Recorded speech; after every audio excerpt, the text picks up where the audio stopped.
High friends, welcome back to my channel. আশা করি সবাই ভালো আছে, সুস্থ আছো। আমিও খুব ভালো আছি। আর আজকে হচ্ছে 22শে জানুয়ারি। আজ হচ্ছে আমাদের লালার প্রাণ প্রতিষ্ঠা দিবস। তো ওই জন্য আজকে বাড়িতে পুরো নিরামিষ রান্নাবান্না হচ্ছে। মানে আজকে ধরতে গেলে বাড়িতে রান্নাই হয়নি। আমার বাবা দোকানে খিচুড়ি বানিয়েছে সবার জন্য, খিচুড়ি, বেগুনি আর পায়েস। তো ওটাই দিয়ে গেছে, বলেছে রান্নাবান্না করার দরকার নেই, আমি সব দিয়ে যাব। তো বাবা আমাদের বাড়িও দিয়ে গেছে, আমার বাপের বাড়িও ওটাই খাওয়া হবে। আর দোকানের সব ছেলে মানে লোক যারা কাজ করে তারাও সব ওটাই খাবে। তো দেখো, দেখো খিচুড়ি বেগুনি। এই যে তিয়াশাও নিয়ে বসে গেছে খিচুড়ি আর বেগুনি। তিয়াশা সবে স্কুল থেকে এসে স্নান করে এখন মাথায় গামছা দিয়ে খাচ্ছে। আর আছে দেখো দেশি ঘি। তো এই ঘিটা দিয়ে এখন খিচুড়িটা খাওয়া হবে। তো দেখো এবার ঘিটা নেওয়া হবে। এই যে ঘি, এই যে তিয়াশাকেও দিয়ে দিলাম একটু। আর এই যে আমি একটু নিলাম। তিয়াশার ভাতটা একটু মাখিয়ে দিই। আর এই যে আমার ভাতটা, এই যে ঘিটা একটু মাখিয়ে নেব।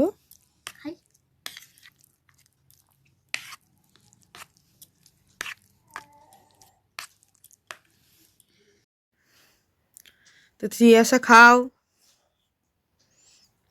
কেমন হয়েছে তিয়াশা? খাও। বেগুনিটা কেমন হয়েছে? খাও।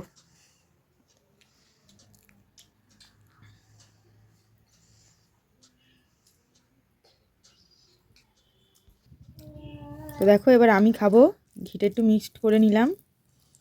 তো অনেক রকম সবজি দেওয়া আছে, গাজর, বিম কড়াই, তারপরে মটরশুঁটি, ফুলকপি, অনেক কিছুই দেওয়া আছে।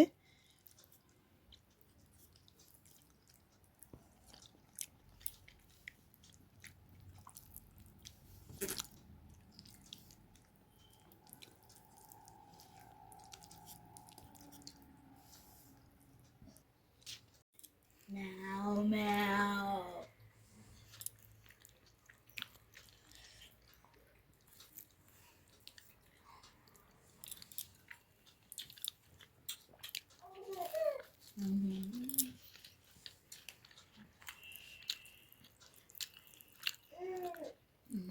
সত্যি খিচুড়িটা দারুণ হয়েছে, সত্যি দারুণ হয়েছে খিচুড়িটা। খিচুড়ির মধ্যে কিশমিশ, বাদাম, মানে কাজু সব কিছু দেওয়া আছে বলে আরও বেশি ভালো লাগছে খেতে। আর গোবিন্দভোগ চালের খিচুড়ি এমনি আমার সব থেকে ভালো লাগে।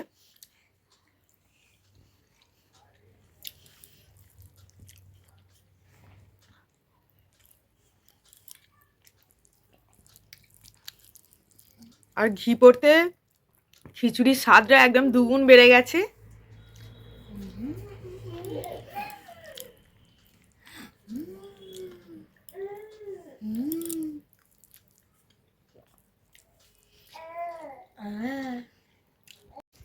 তো দেখো এখন তিয়াশাকে নিয়ে পড়তে দিতে যাচ্ছি। এখন বিকেল 4:30 মতন বাজে। তো হেঁটে হেঁটে যাচ্ছি বাড়ি থেকে। ও যেখানে পড়তে যায় অনেকটাই রাস্তা, তো হেঁটে হেঁটেই দিয়ে আসি। তো দেখো এই রাস্তাটা এখন নতুন করে হয়েছে, আগে এই রাস্তাটা একদমই ভাঙা ছিল। তো এই পর্যন্ত হয়েছে, ওইখান থেকে আবার একদম ভাঙা রাস্তা আবার শুরু। তো এটা আবার কবে হবে জানি না, বর্ষাকালে খুব জল জমে যায়। তো যেখানে পড়ে সেখানে দিয়ে এসেছি, এবার আমি বাড়ির দিকে হেঁটে যাচ্ছি।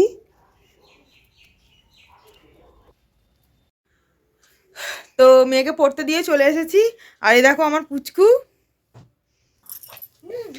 আর ওর বাবা অফিস থেকে এসে এখন একটু শুয়ে ঘুমাচ্ছে। আর এই যে আমার পুচকু, পুচকু, পুচকু, পুচকু কই? আসো আসো আমার কাছে এসো, আমার কাছে এসো, আসো আমার কাছে এসো। তো এখন খেলছে, এবার আমি কাজ ফাজগুলো করে নিই। তো আজ তো 22শে জানুয়ারি, সবাই জানো। তো আজকে শ্রীরামচন্দ্রের হচ্ছে অযোধ্যায় বড় মন্দিরে প্রতিষ্ঠা। তো সব খবরে বলছে যে 5টা করে প্রদীপ জ্বালাতে। তো আজকে আমিও ব্যবস্থা করেছি, 5টা প্রদীপ জ্বালাবো। আর এদিকে দেখো ভগবান শ্রী রামচন্দ্রের একটা ফটোতে একটু মালা টালা দিয়ে একটু সাজিয়ে নিয়েছি। আর একটু প্রসাদের ব্যবস্থা করেছি, একটু লাড্ডু নিয়ে এসেছে, তো ওটাই প্রসাদ হিসাবে দেওয়া হবে। আর এখন আমি প্রদীপগুলো জ্বালিয়ে নিচ্ছি। আর একটু ধুনো ব্যবস্থা করেছি, মানে একটু ধুনো দেবো বাড়িতে। এমনি তো মানে সবসময় দেওয়া হয় না ধুনোটা, তো ভাবলাম আজ একটা শুভ দিন, তো আজকে একটু ধুনো দেবো। তো এখন দেখো প্রদীপগুলো আমি জ্বালিয়ে নিচ্ছি। আর বাড়িতে মানে আমাদের পাড়ার সবাই এরকম প্রদীপ, তারপরে মোমবাতি সব জ্বালাবে। তো দেখো খুব সুন্দর লাগছে, 5টা প্রদীপ জ্বালিয়ে নিয়েছি। আর এখানে ফুল দিয়ে সুন্দর করে সাজিয়েও নিয়েছি। তো এবার ধুনোটা জ্বালাবো।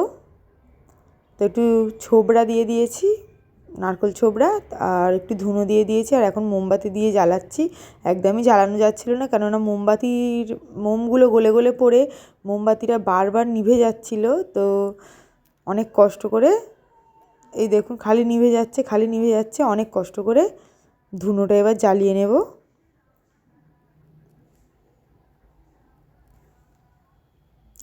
তো ধুনোটা এখন জ্বলে গেছে, তো সব জায়গায় এখন ধুনোটা একটু দিয়ে দেবো। তো একটু ভালোভাবে জ্বলে যাক, না হলে আবার নিভে যাবে। তো জ্বলে যাওয়ার পর আমি এই ধুনোটাকে নিভিয়ে দেব।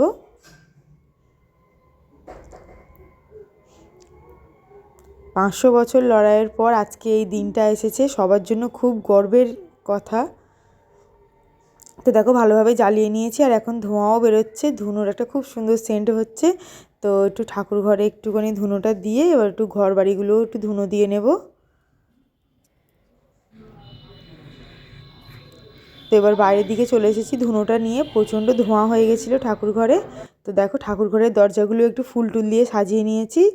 আর আমাদের মানে পাশের বাড়ি সব আমার জায়েরা, তারাও সব জ্বালিয়েছে। দেখো খুব সুন্দর লাগছে এই প্রদীপগুলো। এবার আমি মোমবাতিগুলো জ্বালিয়ে নেব।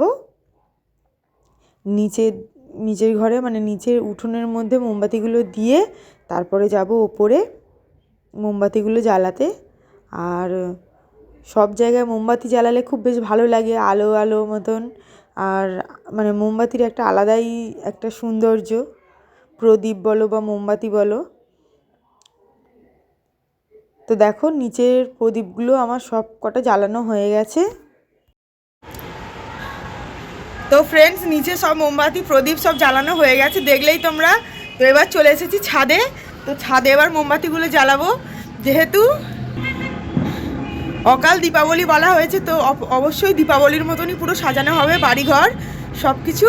তো চলো এখন মোমবাতিগুলো জ্বালিয়ে নিই। তো দেখো একে একে সব কটা মোমবাতি আমি জ্বালিয়ে নিচ্ছি। আর ছাদটা যেহেতু অনেকটাই বড়, তো ওই জন্য পুরো ছাদটাতেই জ্বালিয়ে নেবো, তাতে দেখতেও খুব ভালো লাগবে। আর এই রাত্রের বেলা দেখো ভিডিও করা হচ্ছে, তো ওই জন্য মোমবাতির আলোগুলো একটু ফ্ল্যাশ হচ্ছে, তো দেখতেও খুব ভালো লাগছে। তো দেখো আমার পুরো ছাদে সব জায়গায় মোমবাতি জ্বালানো হয়ে গেছে, আর দেখতেও খুবই ভালো লাগছে। তোমরা কারা কারা বাড়িতে কেমন সাজিয়েছো অবশ্যই কমেন্টে জানাবেন। দেখো আমার মোমবাতি সমস্ত কিছু জ্বালানো হয়ে গেছে। আর একটা মোমবাতি এক্সট্রা হয়েছিল, তো ওটা ভাবলাম ছাদের মধ্যিখানে জ্বালিয়ে দিই। তো এটা হচ্ছে ছাদের মধ্যিখানে এই মোমবাতিটা জ্বালিয়ে দিয়েছি। তো ফ্রেন্ডস দেখো সব কিছু মোমবাতি জ্বালানো হয়ে গেছে, আর দারুণ লাগছে দেখতে। পুরো ছাদ ভর্তি করে মোমবাতি লাগিয়ে দিয়েছি। তো আমাদের ভগবান শ্রী রামের জন্য, রাম 500 বছর লড়াইয়ের পর আমাদের ভূমিতে আসছে ফিরে। তো ওই জন্য সত্যি মন থেকে খুবই আনন্দতে আছি। আর সবাই একসাথে বলো জয় শ্রীরাম, জয় শ্রীরাম, জয় শ্রীরাম। তো এবার নিচে যাওয়া যাক। তো দেখো এবার অনেকক্ষণ হয়ে গেছে, এবারে প্রসাদটা তুলে নেব। আর মোমবাতিও অনেক অলমোস্ট নিভে গেছে, একটা দুটোই জ্বলছে। তো দেখো প্রসাদটা তুলে নিয়েছি, এবার একে একে প্রসাদ সবাইকে দিয়ে দেব। তো দেখো এখন আমি বানাচ্ছি ঘুগনি, রাতে ঘুগনি মুড়ি খাওয়া হবে, তো নিরামিষভাবে ঘুগনিটা বানাবো আজকে। তো দেখো কড়াইতে তেল দিয়ে তেজপাতা দিয়ে একটু তেজপাতাটা ভাজা ভাজা হয়ে গেছে। তো এবার আমি আদা জিরে বাটাটা দিয়ে দিলাম। আদা জিরে বাটাটা একটু নাড়াচাড়া করে নিয়ে ওর মধ্যে আমি টমেটো কাঁচা লঙ্কাটা দিয়ে দিলাম। দিয়ে এটা একটু ভালোভাবে নাড়াচাড়া করে একটু মানে কষিয়ে নেব ভালোভাবে মশলাটা। তাই এর মধ্যে নুন হলুদ গুঁড়ো এগুলোও দিয়ে দেবো। বেশি ঝাল দেবো না, নাহলে তিয়াশা খেতে পারবে না।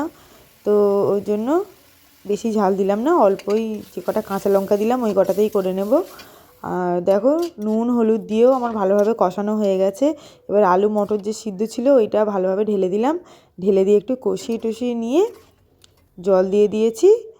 তো একটু ফুটে গেলেই আমার ঘুগনি রেডি। যেহেতু মটর আলু সবই সিদ্ধ করা আছে তো তাড়াতাড়ি হয়ে যাবে। তো দেখো হয়ে গেছে। একটু গরম মশলার গুঁড়ো দিয়ে নামিয়ে নেব। আর সবাইকে খাওয়া দেওয়া হয়ে গেছে, আমিও এবার খেতে বসে গেছি। আর রাতও অনেকটা হয়ে গেছে, প্রায় 10টা বাজে। আর যা ঠান্ডা পড়ছে, প্রচণ্ড ঠান্ডা পড়ছে। তো খেয়ে দিয়ে নিয়ে শুয়ে পড়বো। তো এবার আমি খেয়ে নিচ্ছি। আর ফ্রেন্ড, আজকের ভিডিওটা এই পর্যন্তই। আর যদি ভিডিওটা ভালো লাগে অবশ্যই একটা সাবস্ক্রাইব করে দেবেন, ভিডিওটা লাইক করবেন। টাটা।